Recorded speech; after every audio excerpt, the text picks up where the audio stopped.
was working at a summer camp, and the woman who ran the summer camp said, guess what? Neil Ben-Ari came by and said that Bernie Telsey's casting a movie called Camp, and they're doing open calls. Do you want to go in? And I went into Ripley Grier Studios with 700 other kids, and like 6 days later, booked a role in it. And it was really interesting because I was being told by everyone that I would never make it in musical theater, that I should just study a career in opera. That would be like my version of settling.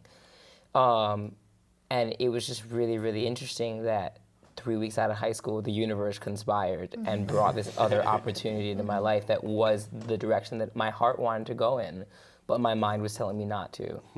And I went up, and it was like a huge cattle call in Philadelphia, and which was the closest, metropolis to where I grew up. And I went up there. My parents drove me up there, and it was another one of those things where it was just this sea of young people coming in for this open call, and I didn't get it, but I got down to like kind of the last reserves where it was like 3 or 4 kind of young boys left, and it was close enough that it felt like something. Like it felt like, well, that was kind of cool. I got that far, right? So I should maybe I'll try to keep doing this, I guess. Started going out for auditions for actual kind of theatrical productions, and the moment where I really kind of felt like, this is great. This is kind of what I want to be doing. Was I did a workshop at Vassar when they do that New York Stage and Film, the Powerhouse Theater every summer, and it was a David Marshall Grant play. And I started it there, just doing the workshop, and it ended up being my off-Broadway debut the next year when I was 15. When I was in high school,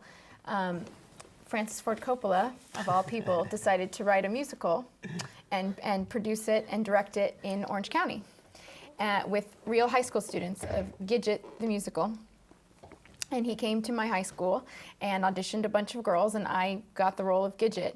So in a freakish turn of events, I was all of a sudden, agents were coming to the show, and people were kind of approaching me for, a lot of, there's this new pilot coming out, and you're, like I was 15, young, kind of, new person on the scene.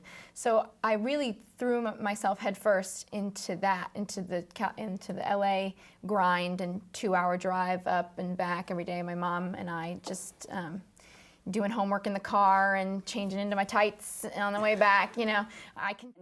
I was always weird. Everyone was always like, "You're so weird," and I was like, "What does that mean?" And then I did. My friend called me and was like, "They're having." Auditions he read me backstage for Spring Awakening for like understudy swings. And they auditioned, and then I got it. And then I was like, with these people, it's like, who can be like the weirdest? And I was like, this is it. This is like so fun and perfect.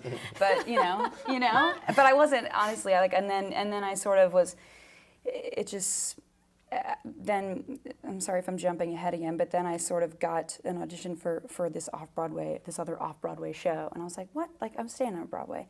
And then they were like, I was like, I'm not gonna go in for that. Like, I don't know if I can do this. I can't. And I went in and I did my like sloppy teenage like angsty version of like this audition, and got it. And then it just sort of like, it just happens. There's phases where you sort of like lose the faith, and then just one huge thing happens, and then it just propels you to the next huge thing, and you just sort of have to be okay with that. Bruce Norris had written a new play, and they had been auditioning for a while, and they needed like a 16-year-old West African kid. And it was so lucky that I was in school at the time, because we had a voice teacher that helped us with dialects and everything. So I had like a good amount of time to prepare. It's obscene how much time I had. Like in the real world, you get 2 days, and you gotta go in.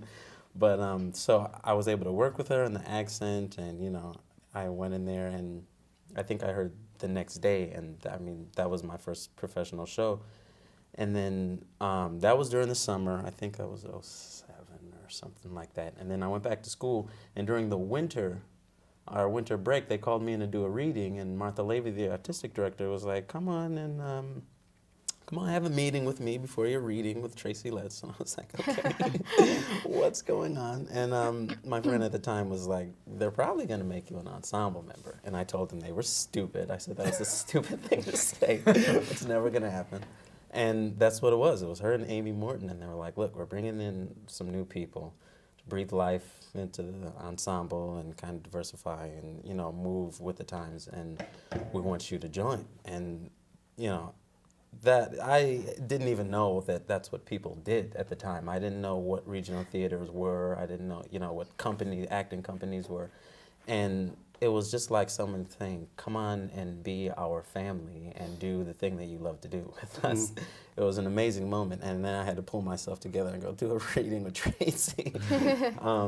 And so I was I think hard work meets opportunity is the definition of luck, I guess. And it just worked out that way.